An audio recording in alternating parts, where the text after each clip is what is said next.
Hello, everybody, and welcome to episode 101 of D&D Discussions, the podcast for players and DMs alike, where we talk about a wide variety of topics to help you with your games. I'm your host, Ryan Reeder, and with me, as always, is my good buddy, Ben Bumhofer. How you doing tonight, Ben? I am doing pretty great.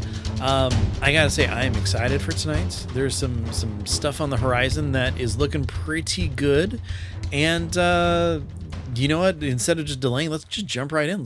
Let's do this. Yes. So we're going to talk about a few things tonight, but the first one is fairly big as the team over at Wizards dropped a new Unearthed Arcana for the 2024 players. I get the this is Player's Handbook. Yeah, this is Player's Handbook revamp. We should be getting some more for the Monster Manual and DM's Guide here soon, but this is, at least in theory, the last, I believe the last Player's Handbook under Arcana, or at least the last one that will actually have classes in it. And in it, they are dropping 3 of the classes that they had the most feedback that they still needed some work. So in this Unearthed Arcana, we got the Monk, the Barbarian, and the Druid, along with a few new spells, and just miscellaneous stuff. But it's honestly, I was there. There's a video on it. We'll link to that. There's a really good D&D Beyond article that highlights some of it. I got a chance to look through it over the last few days because this is fairly fresh. By the time this episode drops, this will have only been out a week or so. So this is fairly fresh, kind of diving into it. But for the most part, this is one of the most exciting UAs so far, in my opinion. Barbarian changes look really good. The Monk changes look really good. We have some thoughts about the Druid that continue to be not quite as good as the other stuff. But let's jump in. Let's talk about the Barbarian a little bit. Yeah, definitely. So the Barbarian, most of the changes are tweaks to the base class. One of the things Jeremy Crawford said was that all the other classes now have something that they get out of short rests, but the core Barbarian class did not yet. So they're changing that, and they're allowing you to get 1 rage back after a short rest. That's pretty cool. Sometimes you could go through them pretty fast. Yeah, you can. But while everybody else in your group is, taking a short rest to get some hit points back, or, if you're a warlock, you get your spells back, you get, bardic inspiration back, you get something back. The main kind of thing that barbarians have is their rage. So getting anything back during a short rest is good. It'd be great if you could have maybe half of your available rages back or something, but 1 is still pretty good. That means that you have it for at least 1 fight coming up. And with the changes that they've done to rage, that might be all you need. Yeah, they've made some changes to the overall rage as well. The biggest thing being 15th level, which obviously that is fairly far into there. The short rest one you will probably get and make use of a lot more often, but at 15th level, the persistent rage allows you to now restore all of your uses of rages once per long rest when you roll initiative. And in addition, it's been modified to only allow the unconscious condition to end your rage early, not incapacitated. They say this is an important distinction because unconscious condition is far less common than incapacitated, which means your barbarian keeps raging while they're sleeping. They get knocked out with a sleep spell or something like that. They'll have rage dreams. No. It's their rage unless they're knocked out. So until they're knocked out or put to sleep. So basically the incapacitated part is say they're, restrained isn't a good thing to say. Sorry. Yes. Yeah. So sleep would be unconscious. Exactly. Incapacitated is that, yeah, they're down to like 0 hit points. They're not unconscious. They're incapacitated. They're still angry, and they just might come on back. Or paralyzed. Yep. Oh, that's a big one too. Yeah. Yeah. So there's a bunch of different things like that. Again, this is a 15th level thing. Mm-hmm. So not a ton of people will necessarily see that, although more people should, because you should be running higher level stuff. Yes, we'll talk about that in a tiny bit too. Yeah. Yep. But that goes really well with something that they brought in. I think they did bring it in on the last player's handbook, the last barbarian that they did. If not, then I'm just highlighting it right now anyway because I love it so much. Is that the fact that if you're raging and you don't have anything to attack, you can just use your bonus action to continue your rage. Which before it was, you have to either take damage or do an attack. On top of that too, now it does specifically spell out like if you are trying to restrain someone, your rage continues. That's considered an attack. And I like the fact that it's incorporating a lot of that in there because something I always bring up is, it's kind of, more realistic. It feels real. I'm not gonna be like, oh, hold on, let me hug you really quick and hold on to you for a little bit. I'm in a good mood right now. And then they break away and then I just have to get mad again. It doesn't work all that well. Or, you're really pissed off for 6 seconds and then because you didn't hit anything, you're fine. Yeah, no biggie. Yeah, exactly. So being able to choose to do that and continue it going forward is great. You'll still have those, advantage on strength checks or athletic checks, whatever you're doing and stuff. And then be able to continue that extra damage and that's damage reduction on yourself, especially since barbarians tend to be kind of more tanky than anything else. Having that damage reduction is pretty much a big key to their whole reason for how they're tuned. And again, I think this fits into the theme that we've been seeing a lot more throughout a lot of these Unearthed Arcanas, which is player choice, which I'm a huge fan of. Giving the option, you don't have to use your bonus action to continue raging, but you can now if you want to. If you need to use that bonus action for something else, that's great. Do that, and then you'll lose your rage. But again, it's a player choice thing, which I think is really good. One of the other big things is that brutal critical is gone. Oh no, not brutal critical. Yeah, brutal critical, for those that don't know off the top of their head, is basically that extra thing that happens when you get a crit. The problem is, even with reckless attack giving you advantage, there's no consistent way to get a crit. And so depending on how your dice are for the evening or for potentially even several sessions, that just might not happen. And the actual usage of the ability or the feat is basically wasted. And this is something that was at 9th, 13th, and 17th level with extra stuff and whatnot. So they basically agreed with everybody that the math just wasn't working. And it's not fun to have potentially almost no use of a bunch of your class features. So they replaced brutal critical with brutal strike. And this is, again, player choice. This is another really interesting thing. So brutal strike at 9th level, when you get it, allows you to forego the advantage granted by a reckless attack to gain an extra 1d10 of the weapon's damage and additional effects. So they say your first choice is like forceful blow.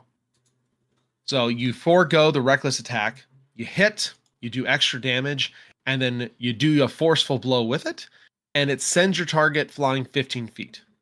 No save. Which is cool. Which is super cool.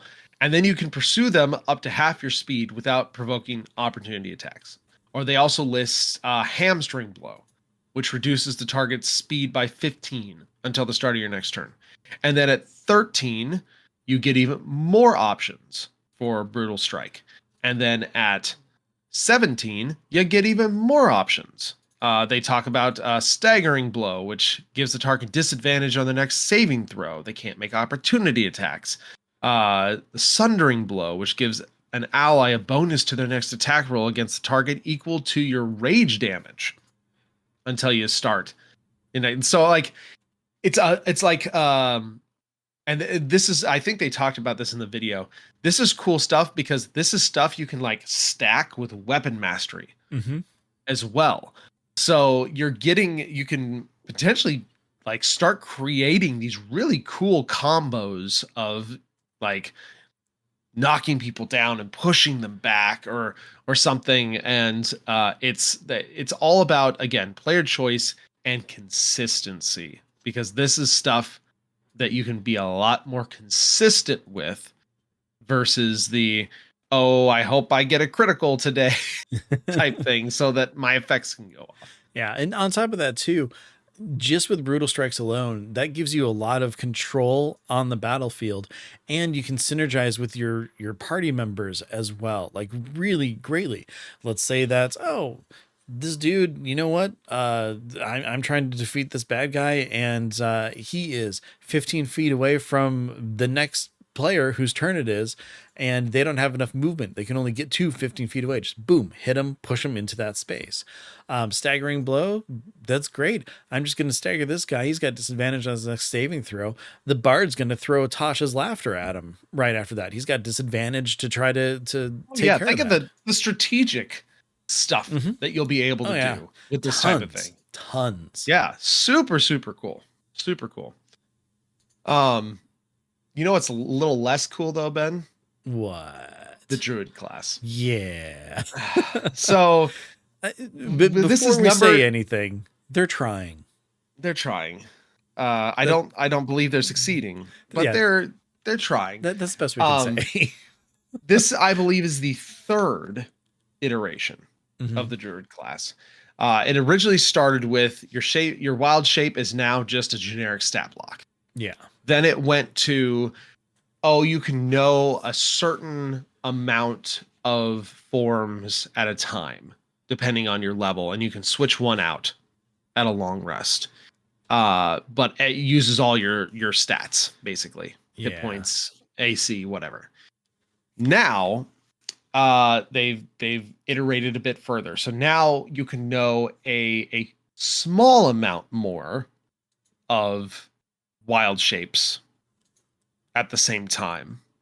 You get temporary hit points when you shift into a beast form, though the amount of temporary hit points you get is only your druid level's worth. And what was the other? Half your druid's level +2 for the known forms. Yes, they upped that. That used to be less. Yeah. Now that's more. You get temporary hit points equal to your druid level. And you get the choice, I believe at some point, whether to use I believe it's your spell casting modifier plus like 10 or 12 or something like that. I'd have to pull up the UA document. I don't have it right in front of me, but essentially allowing you to up the AC of your wild shape a little bit to help it scale better. Yeah, have the AC equal 13 plus your wisdom modifier. 13 plus the wisdom. Thank you. Yeah. 13 plus. So that could potentially help you the AC in your wild shape once you start getting up there. You may have a pretty crappy AC early on and a lower wisdom modifier. There might be some forms that might be higher than that, but a lot of times that will likely be a higher AC. Yeah, and that is only for the Circle of the Moon Druid, though. So that's, correct, which makes sense. That's that's the wild shapey subclass. So improvements. There are some improvements over the design that was presented last time. Um, I don't know. I honestly don't know. I'm still super on the fence with the base class and the Circle of the Moon subclass as a whole. Number one, the temp hit points you get are kind of worthless. Like at level Yeah. 20, you'll get 20 temporary hit points. That's nothing. That's a sneeze at level 20. Mm-hmm. One extra hit point at level 1, that like percentage wise, that might bump you up, from like 8 to 9 It's an extra or something. 10% health. Yeah. But that diminishes very quickly as you level. So that's like I feel like it's them trying to throw people a bone of, okay, you want wild shape to make you a matter. little tankier. Here's an extra hit point, temp hit point per druid level. Yeah, and I just Like, thought about the whole you can't stack temporary hit points too. So, yay. yeah. So I mean, it might be a little different if it was 2x or 3x your druid level. Mm-hmm. That actually might make a difference. That actually might feel a little bit better. It's not, in theory, like, sure, you're making the spider form a little stronger or whatever, right? And they talked about how this new method of wild shaping is different because you can't actually get knocked out of your form because the form itself doesn't have hit points. It's still your hit points, which in that way, it's kind of cool. I kind of like that. I kind of like that aspect of it. That's a pretty cool aspect of not being able to get knocked out of the form because you are the form. Whereas polymorphing, it makes more sense that you could get knocked out of the form. But I don't know. I don't think that up to 20 temporary hit points at level 20 is really gonna move the needle that much or really anywhere along the way. So if they really want that to be effective or to work, I think you need to double that at the very least.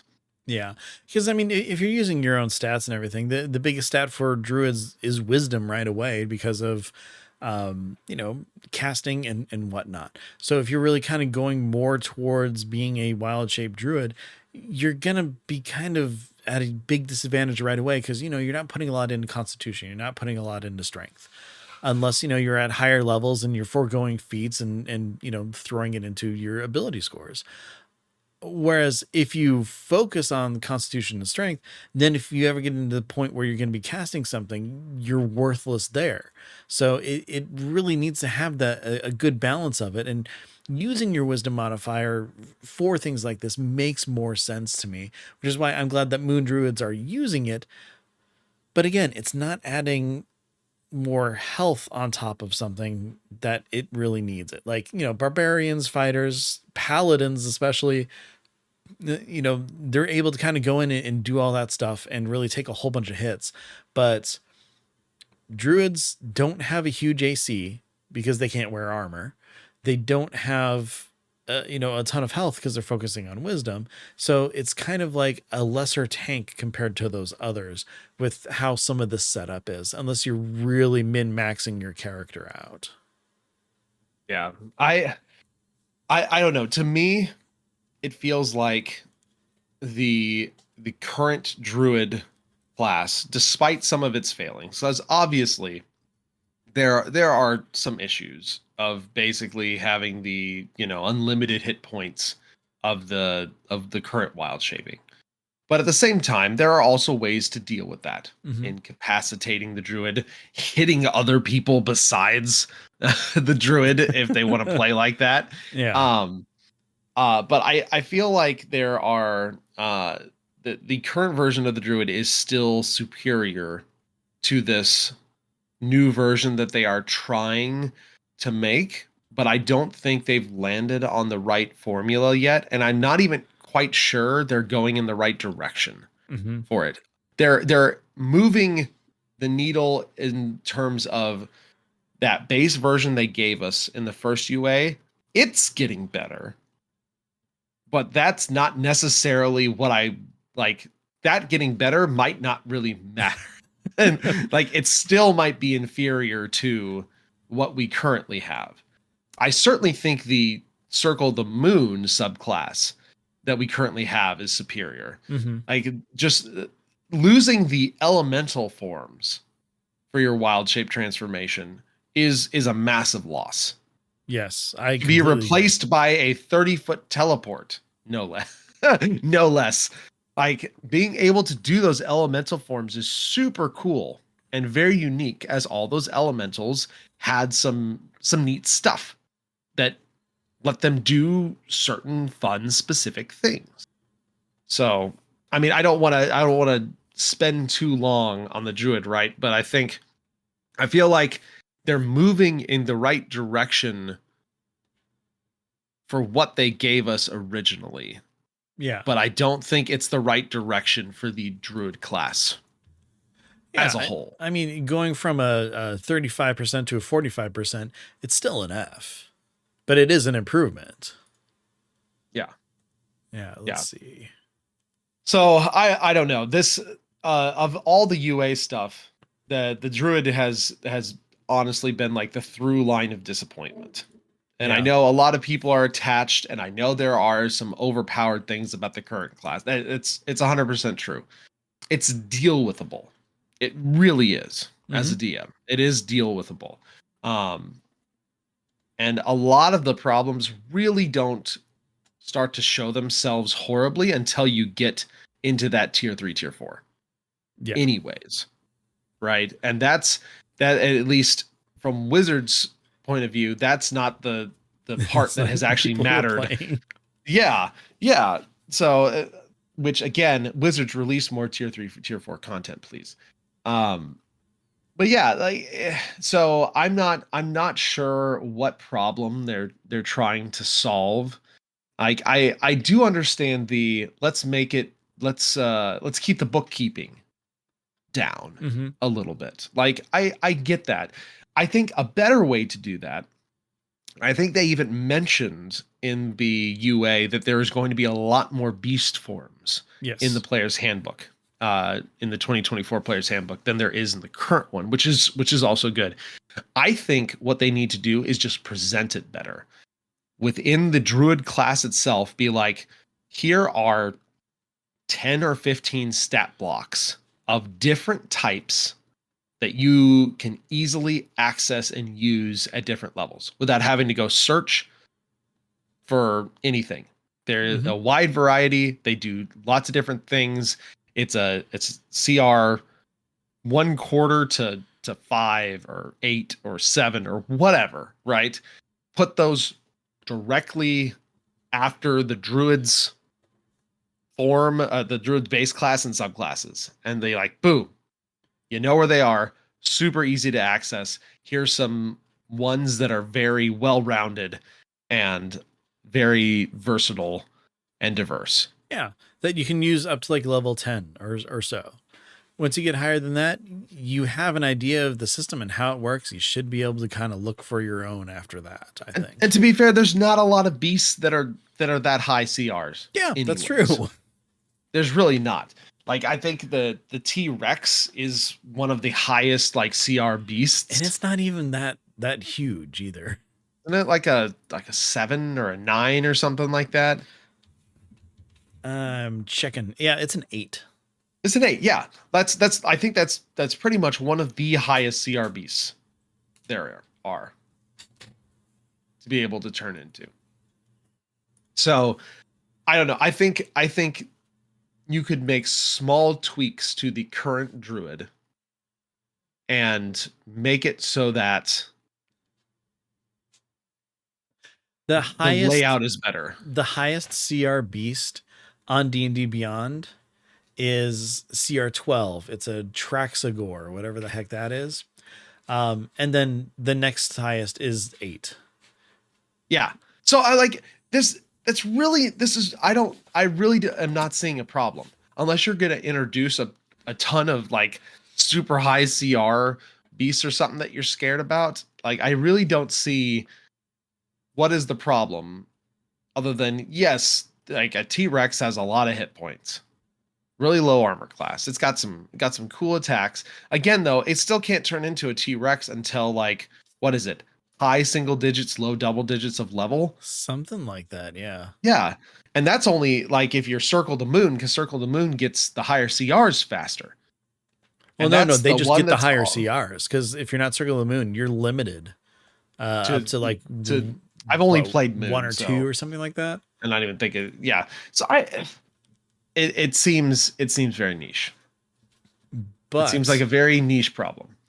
the fun thing is that for a challenge rating 8, you can turn into a sperm whale and reenact Hitchhiker's Guide to the Galaxy. So just have your barbarian friend just throw you super high up into the air, turn into the sperm whale, just land on your enemy. There you go. Oh goodness. Yeah, I don't know. I think from how the players of mine I've talked to and other players at this point in the development, most of my players have said uh, that they would not want to play the new version of the Druid. Oh yeah, there it is. I'm looking at it right now. If you're not Circle of the Moon, Druid level 8, your max CR is 1. Yeah, like it's really not a problem. It really isn't. Like if Yeah. you were really, really worried about it, you could turn the beast when you wild shaped, you could make the wild shapes themselves temporary hit points instead of real hit points so that they couldn't be healed. Yeah. Before you converted back. Yeah. No, To your own that'd be points. actually a really good idea. Or maybe you don't you keep the I don't convert back after the hit point total is gone, and you just get the temporary hit points of whatever you turn into, and then it starts going into your druid health pool Yeah, that when could you work. fall below it. But then you can't heal beyond what your druid health pool is if you're worried about turning into something big and then getting healed up, right? Yeah. So I Well, don't know. I think there's a lot of different options. There's a lot of different fixes, but I feel like, and when the survey comes out, I will likely say as much that I feel like they're just going in the wrong direction. And with all the amazing work they've done with the other classes, the druid definitely stands out as the one that is is having the least successful rework. exactly. But you know what? To deflect our attention somewhere else, one of the ones that is having Deflect. the most successful rework, though, I think you agree with me. It is definitely Monk. Yeah, like if we're really down on the druid, we are so up on the it, monk. it is so cool Like the work that they put into this. they introduced the first revision of the monk last UA, and people were pretty meh on it. Like, this is not enough. You're not doing much for us. There's still a huge resource problem with key, which is now discipline points. Mm-hmm. Stuff's too expensive. There's too many things competing for the bonus action, etc.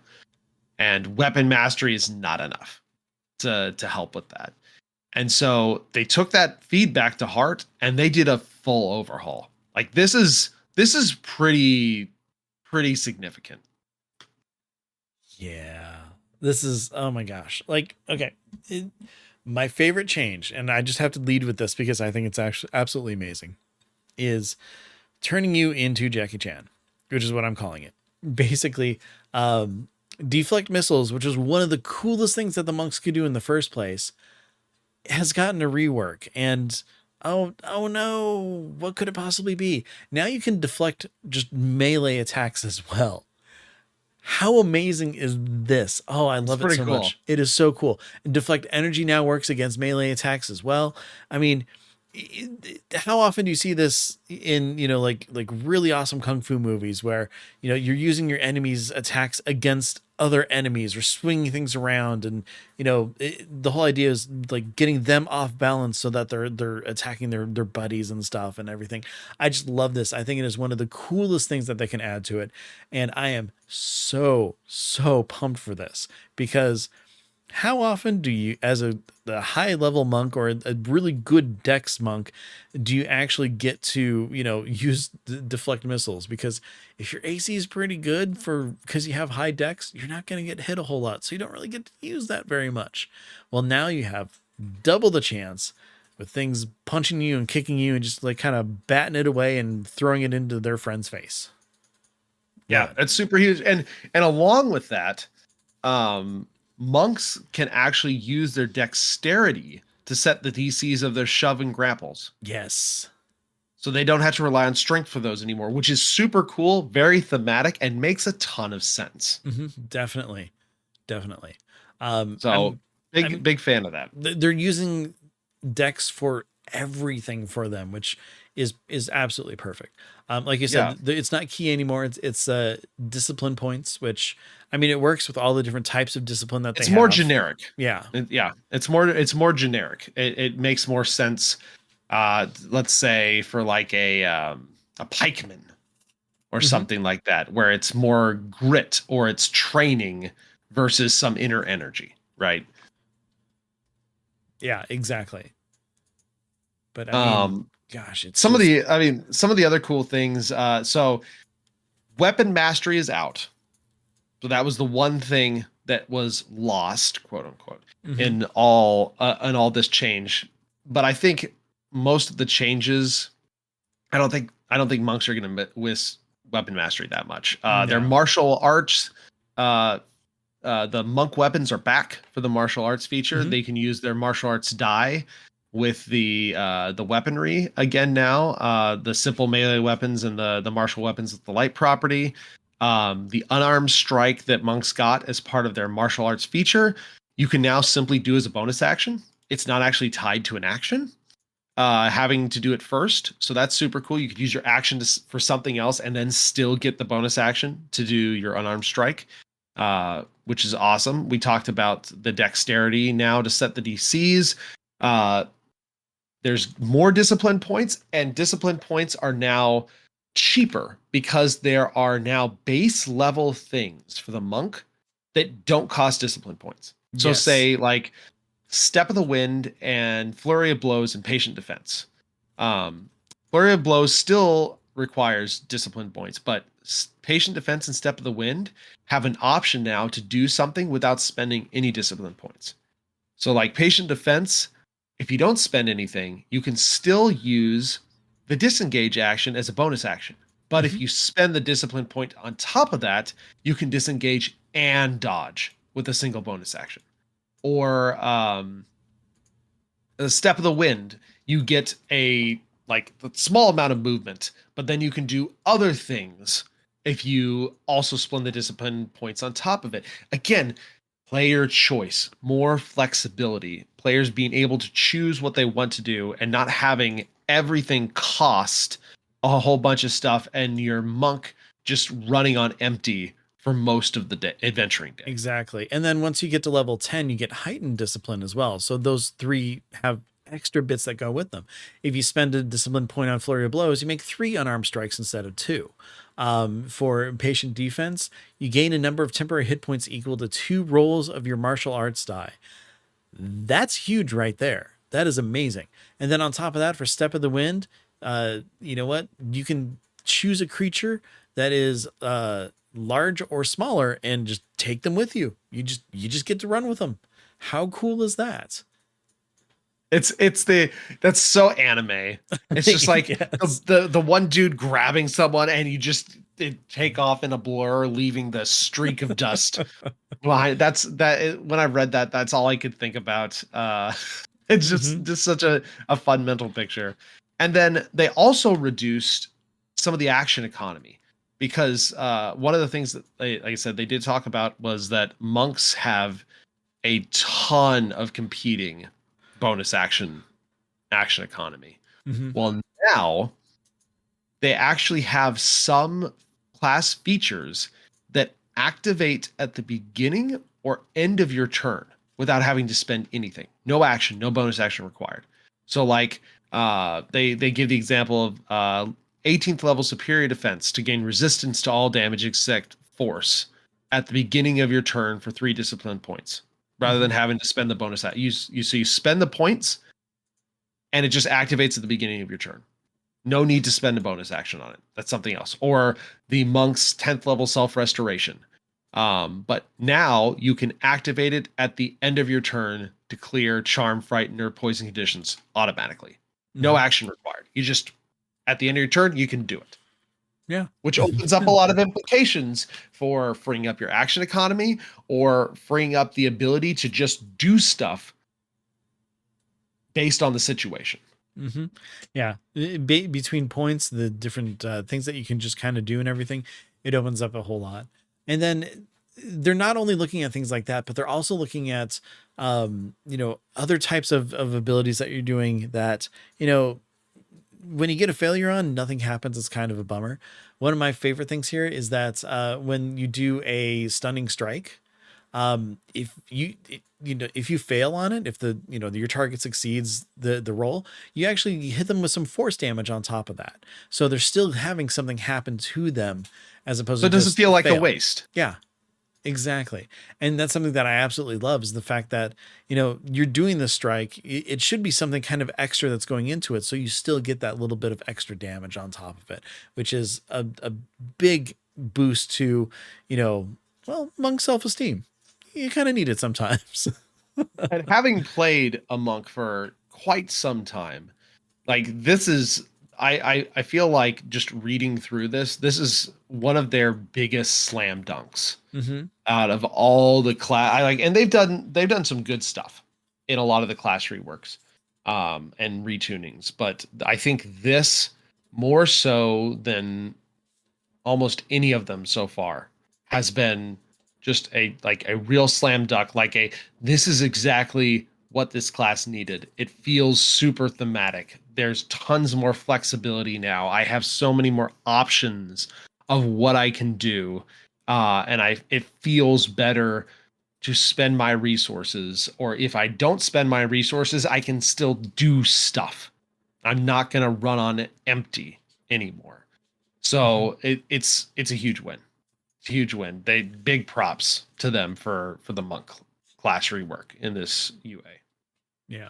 One thing that I'm not seeing on here though, and I think they did change it, is your unarmed attacks aren't magic anymore. Empowered strikes now actually has you giving you the ability to choose force damage or just the normal type of damage. So you don't have, magic fists anymore, at least with the base level monk. You still might in some of the subclasses. We haven't really been able to dig into all of those yet, but that's one thing that I'm a little bummed about because it was kind of cool. But at the same time, if you're using, any sort of like monk weapon, you're probably going to get a magic version of it. I would hope early on in the game anyway. Yeah. And maybe the idea is that there's very little that is resistant to force damage. Yeah. So force damage is basically as good as magic, making your attacks magical for the purpose of avoiding the resistance Exactly. types. And So most of the that's time, what I assume. Yeah. And most of the time it is just bludgeoning, piercing, and slashing damage that's non-magical. So it is a way around that. It just doesn't specifically outline, hey, it's magical. So Yeah. I assume though, just like reading it, that was probably the thought pattern behind it is very little is resistant or immune to force damage. So we can give them force damage and not make their fists magical. I just want to have, I just want to be, oh, good Lord. His name's not Power Fist. What am I thinking? One Punch Man? No, the Marvel character. Iron Fist? Iron Fist. Iron Fist. There we go. Yeah, I want to have a glowy magical fist. I mean, you still can. I'm flavoring the force damage as a glowing magical fist. Oh, okay, perfect then. Okay. The Power only fist. other So if that weren't enough, that is super cool. Like I said, we were both big fans. They also did some had some spells that they Mm-hmm. revised. Some new spells, some revised spells, and some buffed spells. Specifically, they pretty much buffed healing spells across the board. Yes. Yes, I Uh, am so a happy little about that. unexpected surprise, honestly. It's funny because they buff the healing spells, except they still give the druids, hey, you get 2 temporary hit points for being level 2. I don't know. Oh, poor Still, druids. still weird. Anyways, and I'm not dunking on druids anymore this episode. So, anyways, yeah, no, that's one of the things because before the show, you and I actually talked a little bit about it, about how, yeah, healing word is sure it's a bonus action. So you said it kind of gets away with having a D4, kind The of D4 the of low, yeah heals. yeah, the low die for it and everything. But even then, Cure Wounds doesn't really have a whole lot that it gives as well, even though that's a full action. It's just 1d8. Yeah. But now everything's been doubled. Yeah. Yeah. They said in the video that they went back, they did the math, and there was definitely headroom for just straight buffs. Mm-hmm. So yeah, like you said, they're doubled. So healing word is 2d4 now. The base level of cure wounds is 2d8 now. And so I'm actually a really big fan of this change because from a healer perspective, um, especially with cure wounds, like getting like a 1+1 or a Mm-hmm. 1+2 or something like that, it's not gonna do a whole lot, and it doesn't feel super great. They said healing word kind of gets away with it a little bit because it's a bonus action. Yeah. But when I'm cure woundsing and I roll like a 1 or a 2 or something like that, and my whole action gives you 4 or 5 hit points, that doesn't feel super great. Not so much. So the potential, again, you can still roll double ones, right? Like Mm-hmm. that's just how dice are.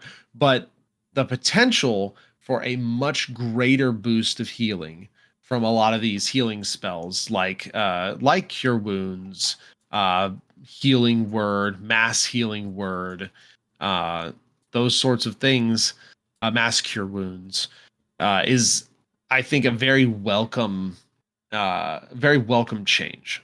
Yeah. And the thing is too is that they still level up with the spell slots as well. And it's not just adding a single D4 or a single D8 on top of it. No, they're going full, hey, 2 more D8, 2 more D4 depending on which way you go with it and everything. And Yeah, with the level ups. and that right there I think really shows that they see the importance of it, especially at higher levels when, like we've said before, one big hit at level 20, you're down 50-60 hit points right away. Yeah, with the healing spells fall off hard Mm-hmm. as the levels go up. So yeah, this should keep them competitive. This should keep them as something where, as the support person, you feel better about casting it, and as the player, you feel better about receiving it. Where it might not just be all gone the next hit. So that's super cool. They also added a brand new power word spell Yes. called Power Word Fortify, which 60 foot. It's an action. You speak a word of power that fortifies up to 6 creatures within range. The spell bestows 120 temporary hit points, which are divided equally among the spell's recipients. Yeah. So Very cool. this is pretty cool. I'm actually a big fan of this because it's another way to heal without healing, and it's like a nice little power up type thing. Oh Just yeah. here's some extra juice, guys. Yeah. And And this is it's instantaneous and it's temporary hit points. Those don't go away until a long rest. This is something you could cast before you went into battle if you wanted to. Yeah. And if you have 6 characters, that's an extra 20 hit points right there. That's not bad. Not bad at all. If you're running with like a classic four person group, extra 30 hit points right there. And that's a 7th level spell. That's pretty good if you ask me. Yeah, I'm that pretty is happy not with bad. that. especially considering that heal is just straight up 70 hit points. Exactly. So this is good. It's temporary hit points, right? You can't heal them out afterwards. But like I said, especially if you pre-cast this, it isn't instantaneous. So you could cast this in the midst of battle and still get value out of it for sure. But it's certainly something you could pre-cast as well and go into a fight a little hardier. Mm-hmm. Definitely. And then finally, they are changing how conjure spells work. So up until now, conjure and summon spells were kind of treading on each other's territory, especially with the summon spells that were introduced in Tasha's Cauldron of Everything, which seem to be fairly universally liked as far as handling summons. So what they or what they talked about is they decided to differentiate summoning and conjuring. Whereas summoning is with like the Tasha spells Mm-hmm. is more bringing the creature in to fight by your side. And by the way, the Tasha summoning spells are actually going to be replacing uh, everything and appearing as a baseline in the 2024 Player's Handbook. So Yes. they're graduating to base level. They changed all the conjure spells to work more. I get the good example would be Spirit Guardians. Or Guardian of Faith. Mm-hmm. Like those cleric spells where you have something like going around you that's kind of summoned, but not necessarily doesn't have its own initiative, doesn't necessarily have its own hit points or anything, or Guardian of Faith that has its own like bucket of health, and anybody who gets in range, it just smites, uses its health Yes. to smite them. So let's, for an example, conjure animals. Now, uh, concentration up to 10 minutes, 60-foot range. You summon nature spirits that take the form of a large swarm of spectral animals in an unoccupied space you can see within range. The swarm lasts for the duration, and you choose the animal form the spirits, right? So wolves, but it's a flavor it how you want. Yeah. When a creature hostile to you enters a space within 10 feet of that swarm for the first time on a turn, or starts its turn there, just like Spirit Guardians or Guardian of Faith, you can make a melee spell attack against that creature. It's for free. No action, bonus action, or anything required. It's just something that happens when they come into that range. On a hit, target takes radiant damage equal to 2d10 plus your spellcasting ability modifier. You have advantage on strength saving throws while you're within 10 feet of the swarm. And when you move on your turn, you can also move the swarm up to 30 feet to an unoccupied space that you can see. Again, not a bonus action, not Yeah. an action to move it. It's just when you move, you can also move them. Mm-hmm. So it's one of those things where if you wanted to keep it close to you, you could have it just move with you and stay in that 10-foot radius that it's doing. So this is, I think this is super cool because this is another type of fantasy. It's another type of, it's a type of conjuring. You have your summons. They have now their own section, and now conjure is its own section as well, its own niche, and it's something that the DM doesn't have to track as a separate initiative. It's something that you can do on your turn, another cool thing to do, and you get cool effects by being in it. Or like the level 7 conjure celestial. You conjure the celestial thing, and then if the something enters the cylinder of light where it is, you get to choose what happens. A creature that isn't undead or construct, you can heal them for 4d12.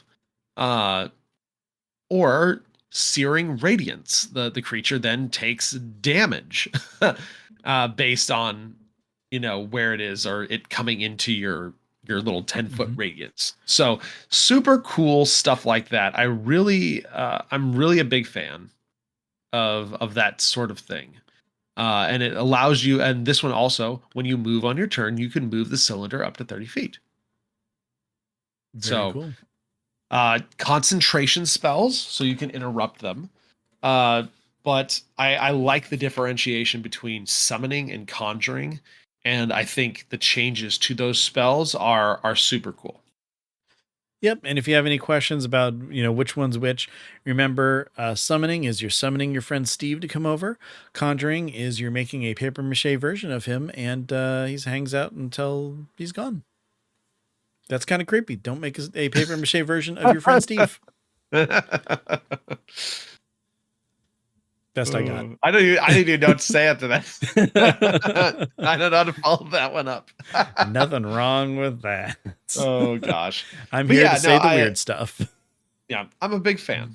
I'm a big fan. I think that's cool. I think it's cool other classes will get access to that cleric like ability of some of Mhm. the cool cleric spells that they've been able to do for a really long time. Um so again, for the most part, I think this UA is a huge win. Yeah, I Like definitely agree. I'm loving the direction they're going for most of this stuff.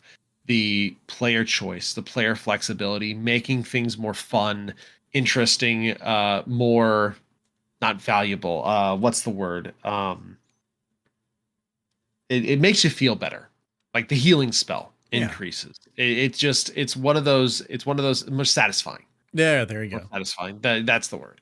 Um, And more so useful I'm too. yeah, more useful. So I'm really excited by this.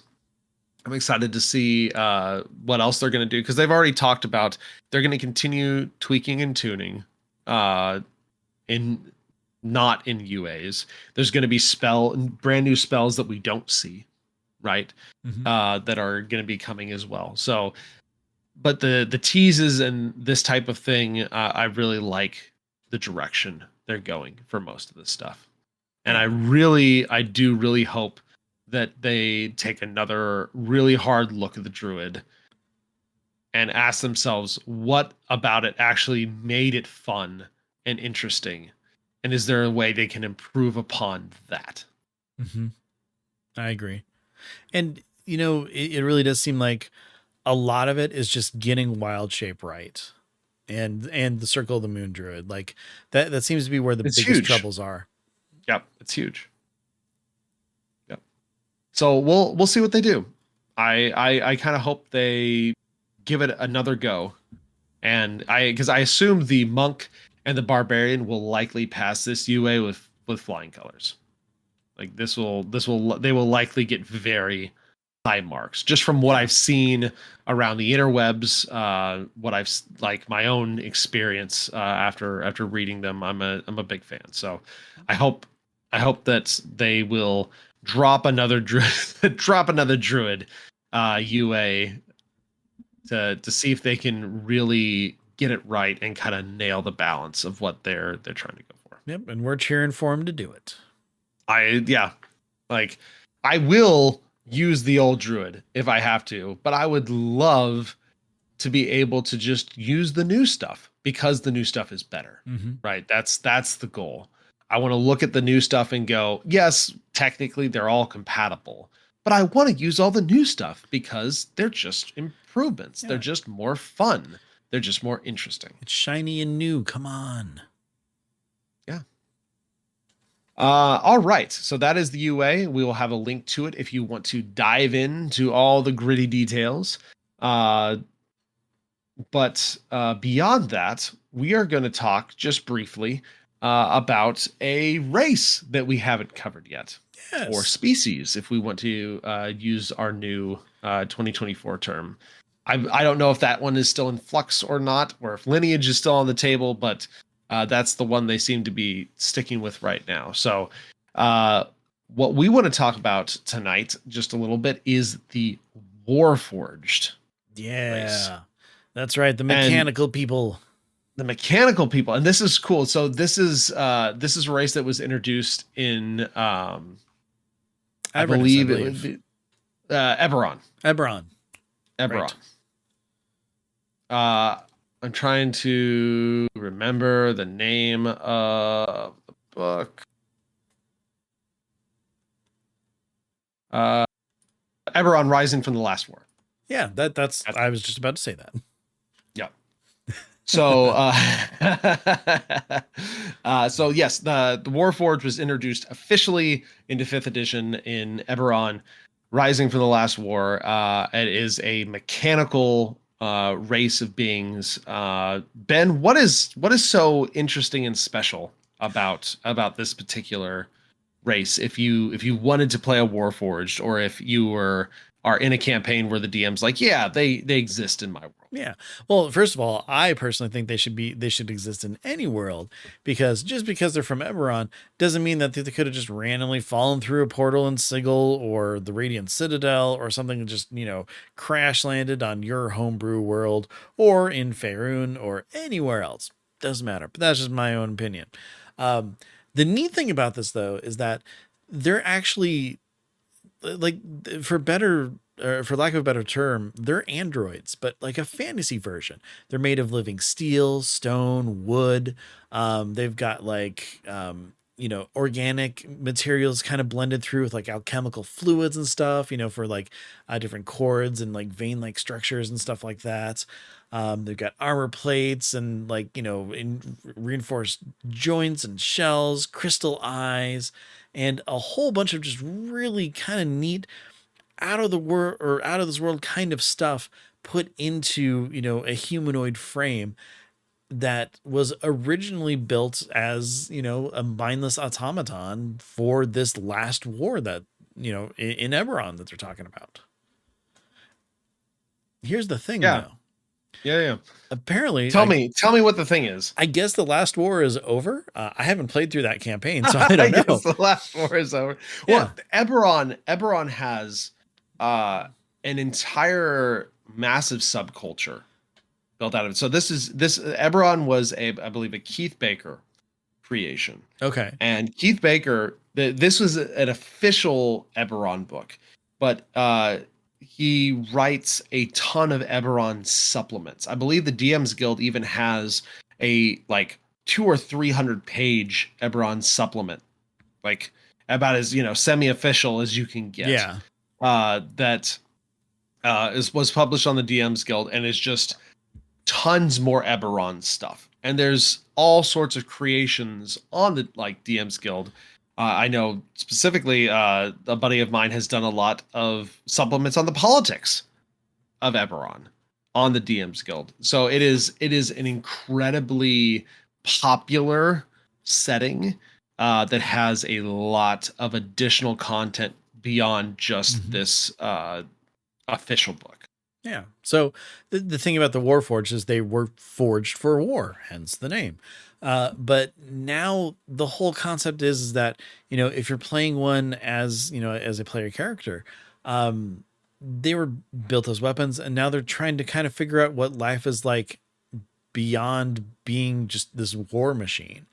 And this is something that has, really kind of intrigued me because, I'm a big sci-fi fan, and, you look at things that like, RoboCop used to be human. Now he's cyborg, kind of trying to find his humanity. You have Data, who from Star Trek Next Generation, who is an android who wants to be human, but he's learning and growing, throughout the entire series. Meanwhile, you look at something like, the Star Wars universe, where they have droids, which were created to do certain things. They have a set of programming, but, you keep the droid around long enough, then it starts, evolving quirks and personality and things like that. So this is kind of a race. I have never played one, but I'm very interested in it to kind of look at all of these, what makes life, what makes, or fulfills this purpose of this thing that was created specifically for war. Are you going to take like a Frankenstein route where you were made, you had no choice in it, but you're alive now? What does that, inflict upon you? How do you feel? What is this going to be, doing to you? Are you going to be,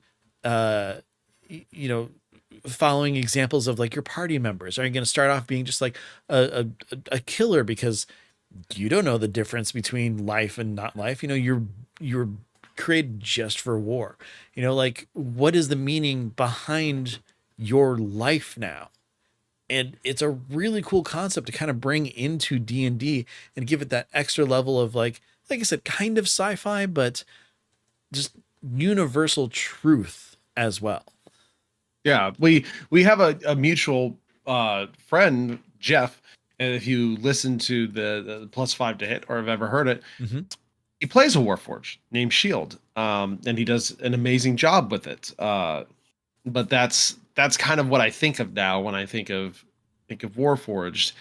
He has that whole journey. I don't know who I am necessarily. Why am I here? Why was I created? Hmm. That type of thing. It's certainly a very unique perspective that you don't necessarily get with a lot of the other races. Yeah, exactly. And even if you do know why you were created, what's your purpose beyond that?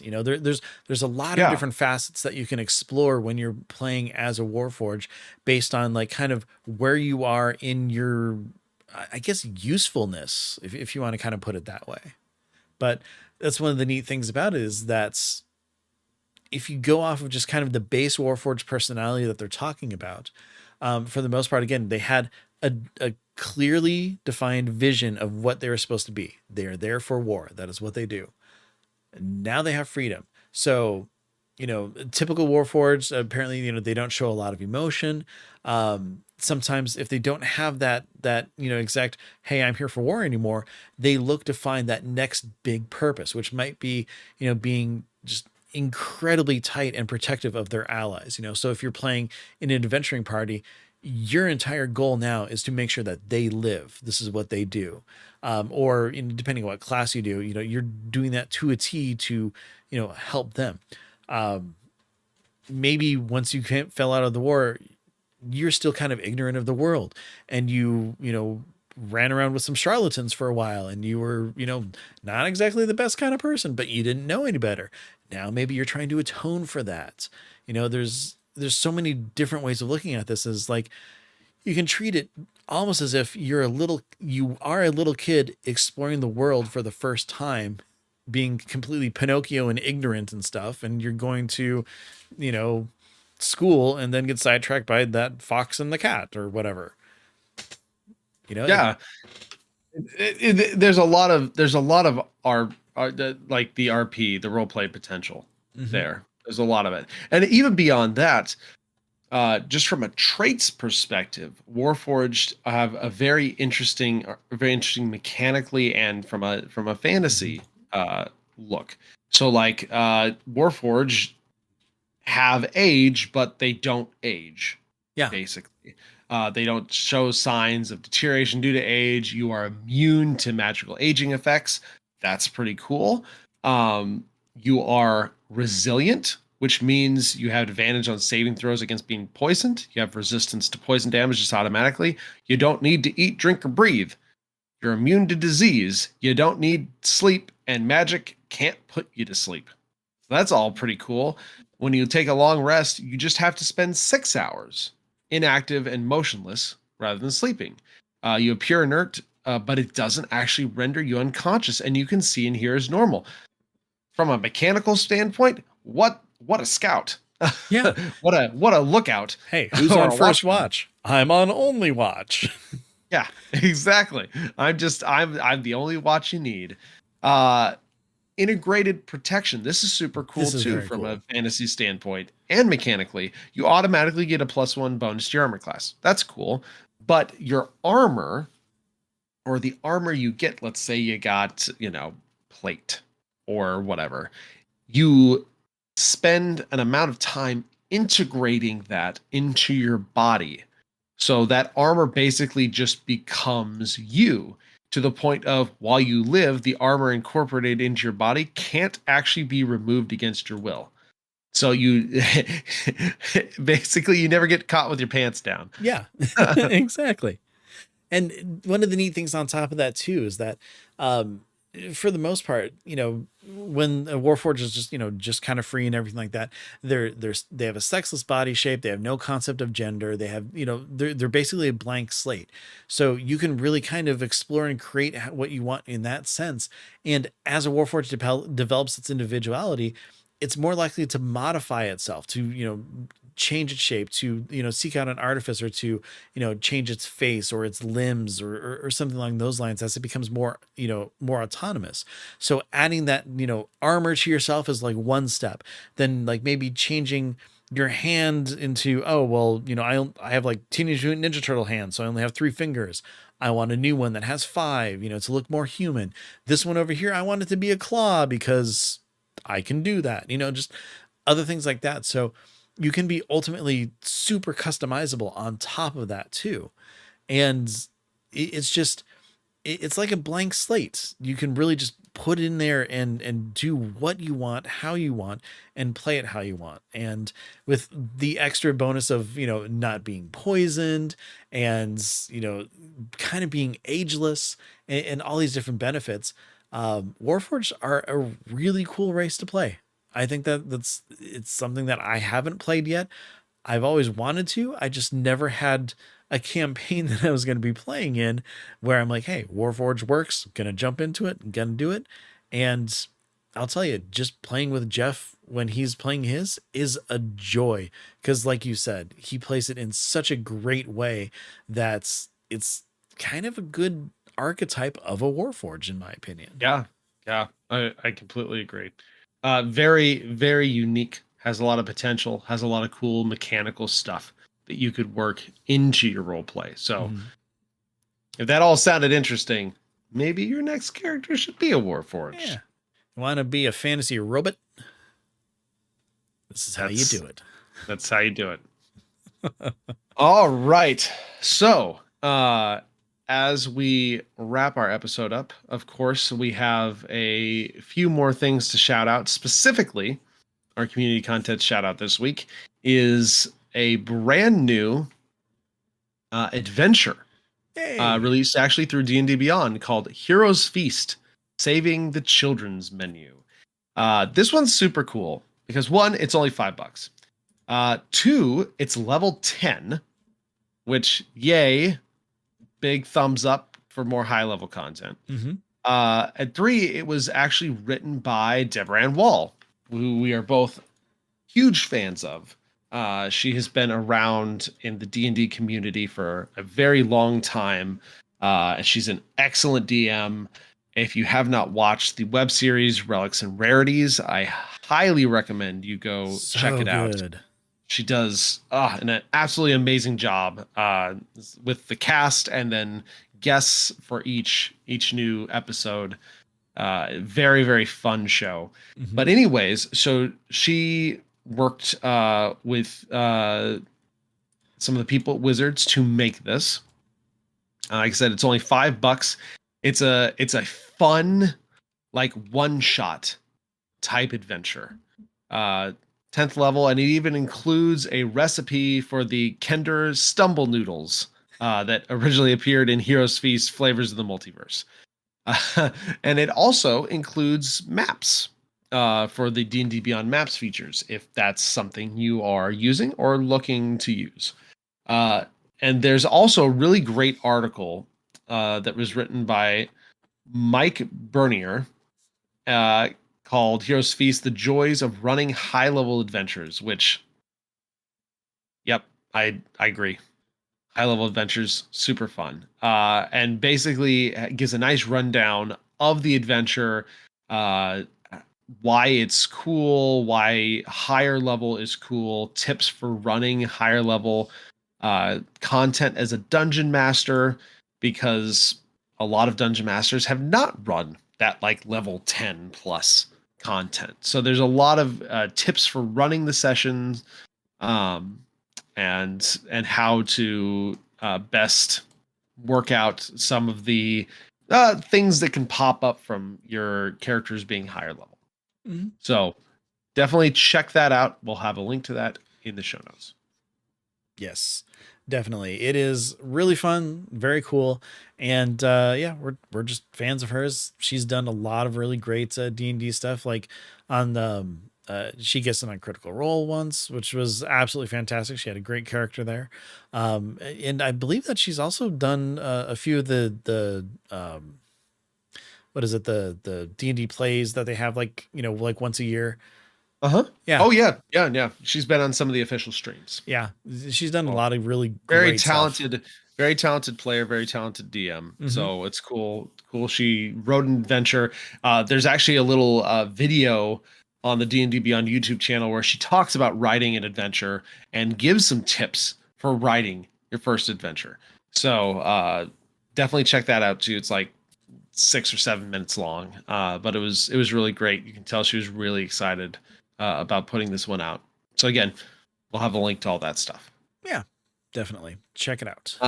And then finally, Ben, you had something that you wanted to shout out. Yeah, I had this actually pop up. I was just scrolling through Instagram, and Kickstarter came up for something called Stonefold Kingdoms. And you know me, I like 3D maps and everything like that when I play. Even though we've been playing digitally for like the past 2 or 3 years, but this is actually something that's actually really cool that popped up, and I had to share it. I've backed it. You obviously don't have to, but wanted to bring it to everybody's attention. Basically, this is like foldable terrain. So, you just kind of unfold it and then it kind of pops up, and you have a bunch of different things from, dungeons to ice caves, to like a town market. There's like a sailing ship, like a 2-mast ship that you can get. But on top of that too, they also have, not just like a pop-up book, but they also have magnetic like walls and everything. So you can completely customize everything so that you can, have your own kind of dungeon tiles, but it's in a very affordable set. Just because, you're not paying for something, super, super duper high quality. That's like, completely detailed and sculpted and molded. This is really more, low end price wise, but still has a lot of really good detail on it because it's, drawn art over, like cardboard ish, like, coverings and stuff. I think they called it artboard. Yeah, exactly. That's a specific type of board. Yeah, which who knows? I don't do crafting. I don't know. But like a lot of the things that they have for your example, or for the examples in here are, just your flat surface where you can, set up your walls and different doors and everything. Whereas they do have like, higher terrain that goes vertical. So they have like, different steps and landscapes and everything that you can kind of do. And the way that they actually have the Kickstarter set up is that when you do your pledge, you do a pledge for a certain number of credits, and then based on however many credits you have, that's when when you fill out your survey and everything, you actually choose of the different things that have been unlocked and everything that the types of environments that you want to play in. And it's just really cool. I just recommend just check it out, just kind of see what it is. If you like it, if you think it's great, give them some support. If not, hey, at least you got to see something really cool before it came out. Yeah. Oh, this is very, very cool looking, and much more. If you're looking for something 3D for like your home game, or even a game you run and have point a camera at the battle maps, right? We all know, almost everyone's heard of Dwarven Forge, right? Yeah. Super high quality, super cool looking, so super expensive.